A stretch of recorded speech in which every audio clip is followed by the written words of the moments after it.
7 বছর ভেজাল দুধ ঘিয়ের কারবার করে অবশেষে সাতক্ষীরা ডিবির হাতে ধরা 2 ভাই। 7 বছর যাবৎ ভেজাল ঘি ও দুধের ব্যবসা করতেন ফিংড়ি ইউনিয়নের হাবাসপুর গ্রামের কমল ঘোষ ও তার ভাই দিলীপ ঘোষ।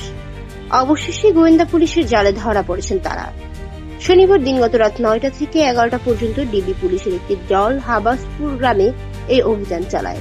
এ সময় 20 লিটার ভেজাল ঘি ও 300 লিটার ভেজাল দুধ জব্দ করা হয়। আটক করা হয় স্থানীয় অশোক ঘোষের 2 ছেলে কমল ঘোষ ও দিলীপ ঘোষকে। এছাড়া ভেজাল দুধ ও ঘি তৈরির কাজে ব্যবহৃত caustic soda, palm oil, soybean তেল, জেলি ও মেশিন জব্দ করা হয়। জেলা পুলিশ সুপার মোহাম্মদ মনিরুল ইসলাম আজ রোববার এক সংবাদ সম্মেলনে এসব কথা জানান।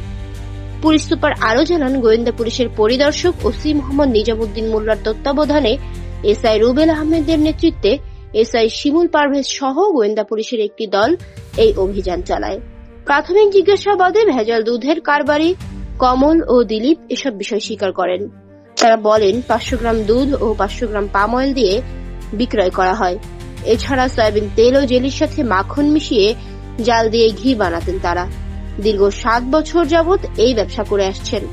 পুলিশ সুপার আরও জানান, আটককৃতদের বিরুদ্ধে আইনগত ব্যবস্থা প্রক্রিয়াধীন রয়েছে। এছাড়া এই ধরনের অভিযান অব্যাহত থাকবে।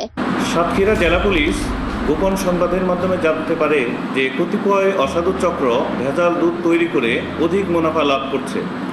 এই সংবাদ প্রাপ্তির সাথে সাথে আমাদের ডিবি পুলিশের একটা চৌকস দল এই অভিযান পরিচালনা করে গতকাল 5 তারিখ এবং হাবাসপুর এলাকা এবং ফিংড়ি এলাকা, আশাশুনি থানার কচুয়া এলাকা, এই সমস্ত এলাকাতে কিছু চক্র কাজ করে যাচ্ছে ভেজাল দুধ তৈরি করা এবং দুগ্ধজাত সামগ্রী তৈরি করা, যাতে তারা অধিক লাভবান হতে পারে। তো আমরা যেহেতু সংবাদ পেয়েছি এবং জনস্বাস্থ্যের জন্য এটি ক্ষতিকর, এই জন্য আমরা এই অভিযান পরিচালনা করি এবং 2 ব্যক্তিকে এখানে গ্রেপ্তার করা হয় এবং গ্রেপ্তারের সাথে সাথে ভেজাল দুধ তৈরি করার জন্য যে সমস্ত উপকরণ সেগুলো আটক করা হয়।